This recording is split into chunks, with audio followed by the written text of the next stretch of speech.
천장에 있던 건 귀신일까요? 저희 가족은 주택으로 이사를 오게 되었습니다. 부모님은 바쁘셔서 저는 대부분 저희 강아지 두부와 둘이서 있어요.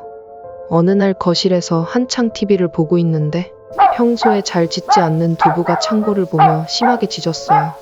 그리곤 닫혀있던 창고 문이 스르륵 열렸습니다. 괜스레 섬뜩해져 재빨리 문을 닫아버렸습니다.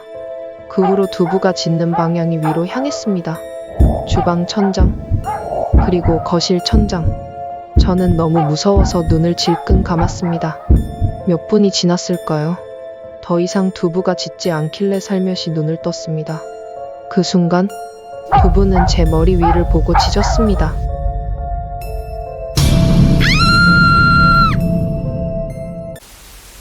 우리 학교에 이상한 소문이 돌기 시작했다. 학교 옥상에서 귀신이 나타난다는 소문이었다. 나는 진짜 귀신이 존재하는지 궁금했다. 겁이 없던 난 소문을 확인하기 위해 한밤중에 친구와 학교로 향했다. 막상 학교에 오니 친구는 옥상에 올라가고 싶어 하지 않았다. 귀신을 확인하기 위해서는 누군가 꼭 옥상에 올라가야만 했기에 혼자서 가보기로 했다. 혹시 몰라 올라가기 전 암호 하나를 정했다. 만약 옥상에서 귀신을 본다면 친구가 볼 수 있게 두 팔을 들어 만세를 하기로 했다. 그렇게 나는 무서웠지만 옥상으로 올라갔다. 핸드폰을 비추며 학교를 꼼꼼히 확인하며 올라갔지만 귀신은커녕 쥐 한 마리조차 없었다. 나는 운동장에 있는 친구에게 귀신이 없다고 소리쳤다. 하지만 운동장에 남아있던 친구는 놀란 표정을 지었다. 그리곤 만세를 하였다.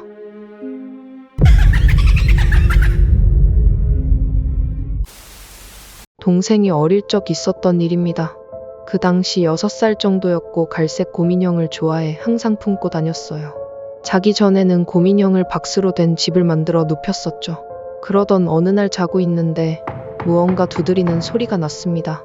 무서웠던 동생은 엄마에게 달려가 이야기했어요. 엄마는 무서울 게 없다며 방으로 다시 데리고 오셔서 동생을 재워주셨습니다. 시간이 흘러 또다시 소리가 났습니다. 침대 밑에서 소리가 들렸고 놀라서 불을 켰습니다. 동생은 용기를 내서 침대 밑을 확인했습니다. 침대 밑엔 곰인형이 동생을 쳐다보고 웃고 있었습니다. 동생은 곰인형도 무서웠구나 싶어 침대에 올려 같이 잠을 잤다고 합니다. 다음날 곰인형은 없어졌고 몇 날 며칠을 울고 불며 찾아다녔다는 기억이 있다고 합니다. 지금 생각하니 참 소름 돋는 일이었습니다. 그 곰인형의 정체는 무엇일까요? 엄빠가 여행을 가시고 집에 혼자 있을 때 있었던 일입니다. 늦은 시간 엄마에게 전화가 왔습니다. 밥은 잘 먹었는지 걱정이 되셨나 봐요. 그런데 이상한 게 옆에서 친구가 웃는 소리가 다 들린다고 왜 집에 친구를 데리고 왔냐고 물으셨습니다. 무슨 소리냐고 TV 소리라며 혼자 있다고 말하고 전화를 끊었습니다. 전화를 끊고 보니 집에 TV며 소리 나는 것은 아무것도 안 켜져 있고 조용했어요. 괜히 소름이 돋아 무서워져서 바로 친구한테 전화를 걸었어요. 친구 목소리를 들으니 안심이 되었습니다. 그렇게 신나게 통화를 하다 엄마가 전화 와서는 옆에 친구 있는 거 안다면서 웃는 소리 다 들린다고 막 의심하시는 거 있지? 라며 아무 생각 없이 통화 이야기를 했습니다. 그랬더니 친구가 갑자기 조용해지더니 떨리는 목소리로 말했습니다. 웃음소리 들리는데 다른 사람 아니었어? 제가 치킨집에서 알바를 할 때 이야기예요. 가게를 마칠 때쯤 배달을 가게 되었어요. 허름한 아파트 입구에서 흰 원피스를 입고 맨발로 서 있는 소녀가 있었어요. 소녀는 아파트 위를 쳐다보고 있었어요. 그리곤 저를 한번 쳐다보고는 아파트로 들어가 엘리베이터 앞에 다시 섰습니다. 뭔가 문제가 있어 보여 저는 소녀에게 무슨 일이냐고 묻기 위해 엘리베이터에 같이 타려고 불렀지만 엘리베이터 문은 닫혔어요. 닫히기 전 소녀의 표정은 정말 싸늘했어요. 무언가 섬뜩하다고 느끼며 엘리베이터를 누르려고 보니 엘리베이터가 그대로 1층인 거예요. 그래서 엘리베이터를 누른 저는 곧바로 비명을 질렀습니다. 엘리베이터에는 아무도 없었어요. 엘리베이터는 움직이지 않았기에 분명 소녀가 있어야 하는데 그 뒤로 저의 꿈속에 그 소녀가 나타납니다. 그 소녀는 귀신인 걸까요? 저에게 바라는 게 있는 걸까요? 사촌 오빠가 군대에 있을 때 있었던 일입니다. 갓 입대했던 때라 긴장된 상태로 근무를 서고 있을 때 비가 내리기 시작했습니다. 그리곤 반대편 갈대밭에서 소녀의 실루엣이 나타났습니다. 거긴 지뢰밭이라 일반인이 다닐 수 없는 곳이었기에 총을 겨누며 소리쳤습니다. 갑자기 무전기는 먹통이 되었고 발포한다고 몇 번의 경고를 했지만 소녀는 점점 다가왔습니다. 실제로 총을 쏜 적이 없었기에 너무 무서워 그만 주저앉고 말았습니다. 그리곤 소녀는 사라졌습니다. 정신을 차리고 본부로 돌아와 CCTV를 확인하니 제가 본 소녀는 없었습니다. 분명 보았는데 믿을 수가 없었습니다. 그때 한 선임이 저에게 과거에 있었던 일을 말해주었습니다. 전쟁 당시 비가 오는 날 한 소녀가 갈대밭을 지나다 군인이 쏜 총에 맞아 사망했다고 합니다. 그 후로 비가 오면 가끔 그 소녀 귀신이 나타난다고 합니다. 늦은 밤 마지막 버스를 타고 갈 때 있었던 일이에요. 버스가 터널을 향해 가고 있을 때쯤 저는 깊은 잠에 빠졌습니다. 이상하게 꿈속에서도 현실처럼 같은 버스를 타고 터널을 달렸고 역시나 저는 자고 있었습니다. 잠시 뒤 기괴한 소리와 함께 무언가가 자고 있는 저희 목을 조르기 시작했습니다. 그러고는 목을 뒤로 꺾어 놀라서 꿈에서 깨어났어요. 참 기괴한 꿈이라고 생각하던 순간 창문 밖에 검은 물체가 꿈에서 내던 소리를 내며 버스를 따라 달리고 있었습니다. 소름이 돋아 비명을 지르는 순간 다시 꿈에서 깨었습니다. 꿈속에 꿈이란 게 이런 건가?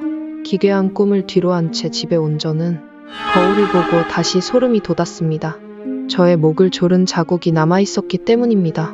과연 검은 물체의 정체는 무엇이며 정말 꿈이었을까요?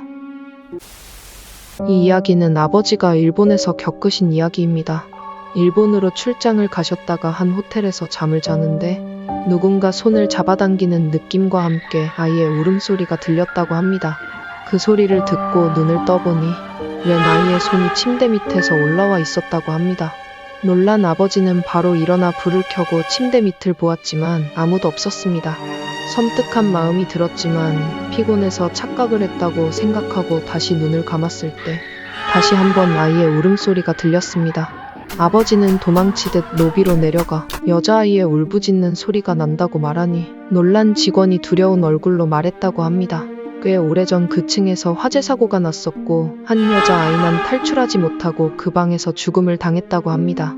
이야기를 듣던 중 아버지는 아이의 울부짖는 소리가 생각이 나시더랍니다. 오토상아치에, 오토상아치에. 어느 날 심심해서 내 이름으로 검색을 해봤다. 흔한 이름이라 동명이인이 많았다. 그러다 우연히 본 블로그 글, 게시글들은 하나같이 나와 같은 이름을 가진 김수지란 사람을 욕하는 글들 뿐이었다. 물론 나에 대한 이야기는 아니었지만 이름이 같아서인지 흥미가 생겨 게시물들을 차근차근 읽어보기 시작했다. 글은 끝도 없이 있었고 전부 김수지란 사람에 대한 욕이었다. 처음엔 단순히 분풀이 정도에서 시작했던 글들은 최근 날짜로 증오가 심해져 기분이 나쁜 수준까지 오고 있었다. 그렇게 다시 들어간 블로그엔 글이 또 업로드되어 있었다. 오늘 적은 글이었다.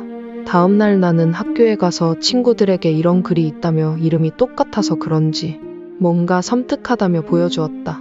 그리고 그날 밤 그 블로그에 들어갔더니 단 하나의 게시물 말고는 모든 글이 지워져 있었다. 나는 버스를 타고 집으로 가고 있었다. 버스에는 그다지 많지 않은 사람들이 타고 있었고 그중 유독 한 승객이 내 눈에 띄었다. 나이는 50대 중후반 정도 되어 보이는 아저씨였는데 제일 뒷자리에 혼자 앉아 있으셨다. 그때 앞에 앉은 사람들의 말소리가 들렸다. 뒷자리에 아무도 없는데 저기 앉을까? 아무래도 이상했다. 뒷자리엔 분명 아저씨가 앉아 있는데 뒤돌아 뒷자리를 확인했다. 음산한 분위기를 자아내며 나를 노려보며 미소를 지으신다. 섬뜩했다. 목적지에 도착할 때까지 몇 차례나 그러기를 반복하였고 나는 버스를 내리기 전 마지막으로 아저씨와 눈이 마주쳤다. 그런데 나를 쏘아보시던 아저씨가 주위의 승객들을 둘러본 뒤 나에게 하신 말씀이 아직까지도 잊히질 않는다. 아저씨의 말은 시끌시끌한 버스 속에서 소리로 들리진 않았지만 입모양으로 분명히 무슨 말을 하신 건지 판별이 가능했다. 내가 보여? 집에 돌아가는 길 항상 같은 곳에 검은 고양이가 있었다. 근처를 지나갈 때마다 나를 보며 웃는 듯한 고양이. 그러던 어느 날 고양이가 나를 보며 울면서 윙크를 하곤 유유히 걸어갔다. 특별한 고양이 같아 궁금하기도 했고 뭔가에 홀리듯 나는 고양이를 따라갔다. 그렇게 한참을 가던 고양이는 갑자기 멈춰서서 나를 멍하니 쳐다보았다. 뭔가 쓰다듬어 줘야겠다는 생각이 들어 발걸음을 고양이 쪽으로 옮기는 순간 안 돼! 돌아가신 아버지의 목소리에 뒤돌아섰다. 그 순간 내 바로 앞에 커다란 철근이 떨어졌다. 정말 영화 같은 일이었다. 순간 너무 놀라 정신이 혼미해졌었다. 정신이 돌아올 때쯤 사악한 눈빛으로 나를 노려보는 고양이가 눈에 들어왔다. 돌아가신 아버지가 나를 살려주신 것 같아 눈물이 났다. 정말 기괴한 경험이다.